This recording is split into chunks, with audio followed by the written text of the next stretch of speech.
नमस्ते जी सारे थमां पहले तुसें गी बसोए दियां मतियां मतियां बधाइयां।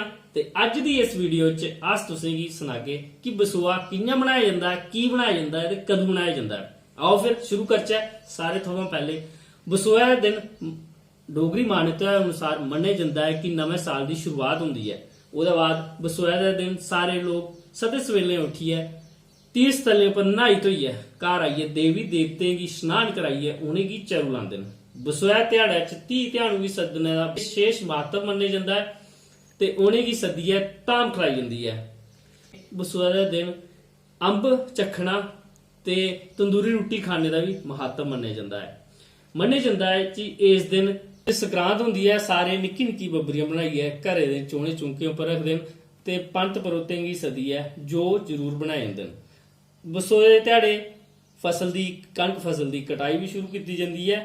भगवान अगे प्रार्थना की जाती है, ये भगवान असेंगी दे नर नरोआ दे ते सारें गी सुख शांति दे ते विश्व कल्याण लई विश्व शांति लई प्रार्थना की जाती है। ते आओ तुसीं दस्सचै केह् खास है इत्थे।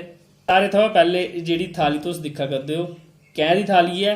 कैंह् दा डोगरें च बड़े उच्च स्थान मन्नेआ जंदा है, बड़ी पवित्र मन्नेआ जंदा है। ओह्दे बाद तुस दिक्खा करदे हो एह् जल है ते एह् निक्की निक्की जेह्ड़ी तुस बब्बरियां आखी लैओ, खासकर संक्रांति दे दिन एह् निक्कियां बनाई जंदियां न।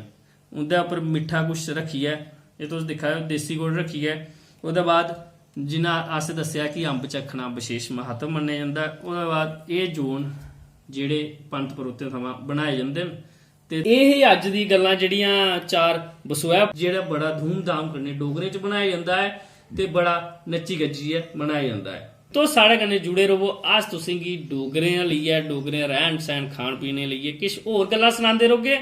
ते जय हिंद ते जय डुग्गर।